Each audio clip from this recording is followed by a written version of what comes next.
Hello, Joachim Samuelsson, CEO of Crunchfish. It's great to see you today. Great to see you again. It wasn't too long ago, was it? Wednesday, was it Wednesday last week? Yeah. So you have released an interesting press release yesterday regarding a four-way partnership to enable mobile operation services in Africa. I bet investors are eager to hear more about the news. So therefore, I would like to ask a few questions to better understand the project and what this actually means for the company. So to begin with, could you tell us a bit more about the partnership, the structure, and what opportunities this opens for Crunchfish? Yeah, it's overall it's really a big project. If we go where the money comes from, it comes from a very interesting, I think, investment, say, fund or company in Australia, Perth, Australia, that they don't invest in anything less than $250 million. So wow. It needs to be at that level. We are part of a partnership here, which is going to do an investment into Africa to run more, better mobile operators, really. And they do that by leveraging a few things. First of all, the whole mindset is that anything can be sort of marketed as a service. And also they will like to purchase things as a service as well. And one of the main things for any operator would be the network. Today, the model is that every operator in Africa, they have their own network. But this company really would like to build a network which multiple operators in the same country can use as a service. This is network as a service. Then they have to build that network. They have contact with a Swedish company. I have a telecom background myself. I worked with Ericsson in the 90s. So I actually know the founder of this company. He's now 82, 83 years old, but he was part of building the radio networks from the very start. And they have extremely efficient antenna technology. So you only have to build about 20% of the infrastructure to cover. And you know, Africa is a vast continent. It's just huge. And I don't know, people don't realize how big it is. I think you can combine the US, Europe, China, India, and it's all fits within Africa. You don't think it is like that, but Africa is just huge. And with this sort of extremely then disruptive type of antenna technology, they can build really efficient, cheap networks, really, who brings then sort of coverage to really try to get connectivity, online connectivity to people in Africa. Today, only 30% of the Africans have internet. 70% lack internet. And this is where we come in, because we can make, because what you really would like is that you have services as soon as possible. And then, you know, our strength in Crunchfish, our sort of disruptive technology is that we can make services work even if you are offline.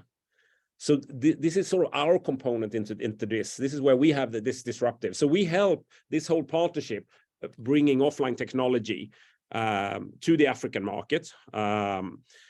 At the same time, they go in with a smart sort of business model where they can share networks and they can build it out very, very efficiently and cost effectively.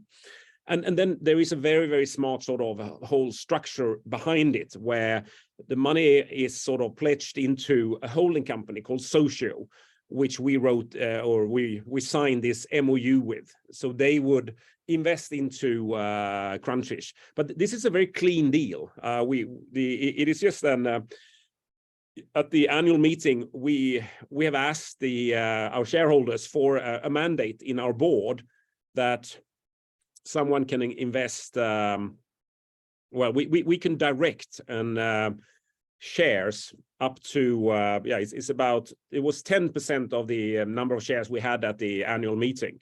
So that means it's a little bit over 3 million, but we set here for the MOU 3 million shares. So they couldn't, at market terms, buy new shares from Crunchfish. This is not, they're not buying it in the market. We just print new shares in Crunchfish. So that would bring a lot of money into Crunchfish here. That's great for the company. As you know, we're gonna do a funding right now with the when we convert some of these warrants, the TO9s. But as you have in your models that you were predicting that we probably have to do another round somewhere Q2, Q3 maybe. This would solve all that, because we would sort of just do one directed here, which would capitalize the company in a really great way. So it's that whole structure in a very clever way, go in and enable operations in Africa with very disruptive technologies for antenna, for our offline technology, and then a very clever financing behind it. I think all that comes together in a really huge project where we are now, as of yesterday, and a very integral part, which delivers a core component here. Because one thing that should be said as well, Africa is, they were the first continent with mobile payments, really, but it was all driven from the operator perspective. Many people in Africa they don't have bank accounts, so it needed to be the operators that deliver mobile services. So now this is one of the advantages for this group here, that with our technology, they will have even better mobile payment technology, and we are supposed to deliver that. So that will give us income as well, because we will sort of sell into these operators in this sort of in this partnership.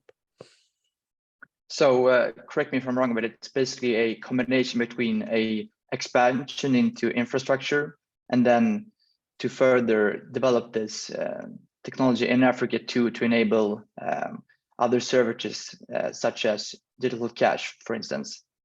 Yeah, they want to come with actually a little bit of a better. You know, if you go and you set up yourself for a mobile service, you get a SIM card.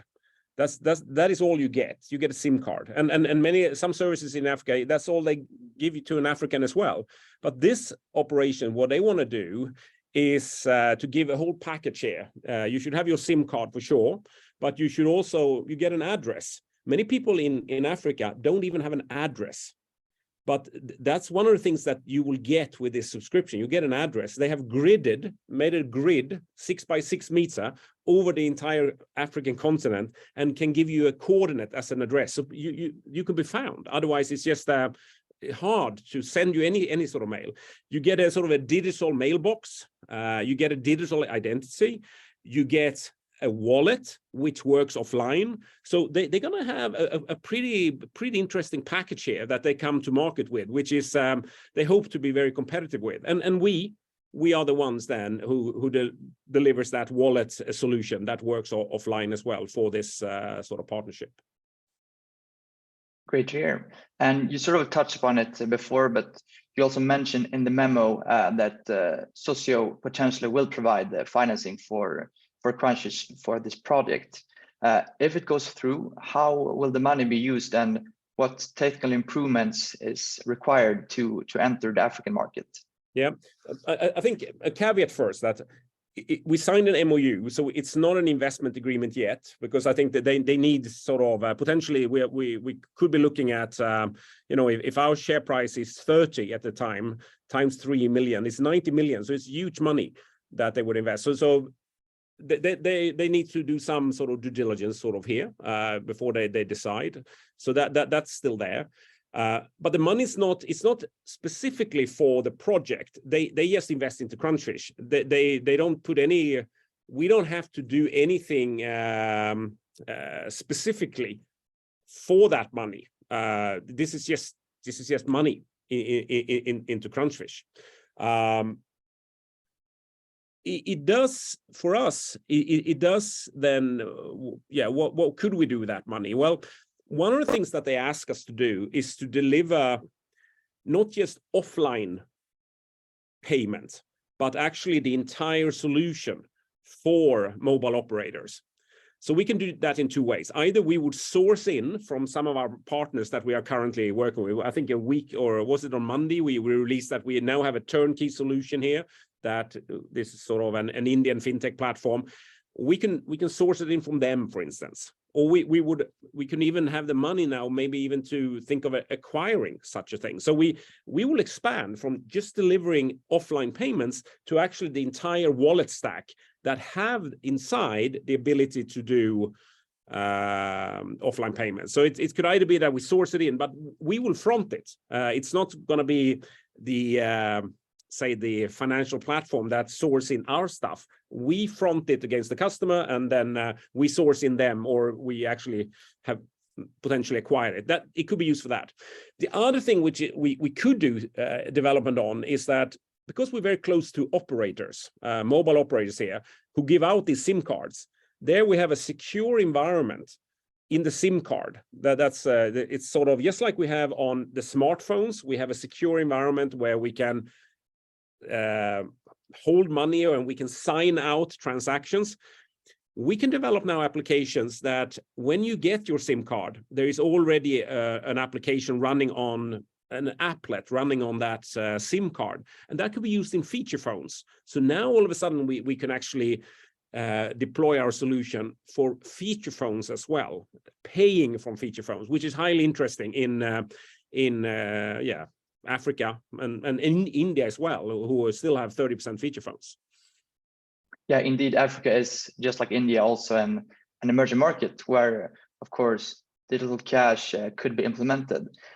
What differences and similarities can you see between these markets? India is, Africa is much more, as we said, geographically, size-wise, Africa is far bigger than India. Population-wise, India has 1.4 billion people. Africa has 1.2. So in that sense, India is sort of, at par with Africa, the entire continent. In India, there is sort of half the population lack internet. In Africa, 70% lack internet. So there are similarities there, that offline solutions are very needed, for sure. Another similarities would be that feature phones are on both markets. In Sweden, we don't really have feature phones anymore. Everybody has smartphones, but that's not the case in Africa and India. So there's similarities there. India is more. It's one country, and they have a very, very progressive central bank who have driven innovation for a long time on the Indian market. And that's why I think they have come up with sort of like a national sort of standards that helps interoperability. They have the same backbone. Africa is much more fragmented in that sense. So there is a big difference, where India is sort of, for us then, in some sense, easier to work with because it's not so fragmented. But what we're getting in Africa here is that we will work directly with the mobile operators, who are the ones delivering payment services. In India, payment services via the mobile operators used to be there. They used to have M-Pesa. They used to have mobile money, as it was called. But UPI, when that came along, sort of these sort of services died. But there is no UPI in many of those African countries, or not anywhere really. So that's, I guess, a big difference as well. Great, and this seems like a great start on the project. I assume and understand that you're in an early stage though, so I believe investors might be interested in sort of a timeline when you expect this to be rolled out, and what is the next step in this process? Yeah, it is early. We are coming in as one of the, the initiative sort of starts. I think it's the companies here. There's one company called Ethereum, which they've been on the ground in Africa, in Kenya, for some time, and they've been working to pull this all together for years, really. They've just recently split Ethereum into two companies, Social, which will be out of Copenhagen. This is the management, investment, holding part of it. This is the sort of umbrella company that has the agreement with revenue share capital in Australia, and then they fund activities. And then you have Ethereum then, who would be the telco group, the mobile operator group, would be headquartered out of Nairobi in Kenya. Today, they are at a major event in Denmark. The two founders here of Socio and Ethereum presenting this. It's actually being launched today.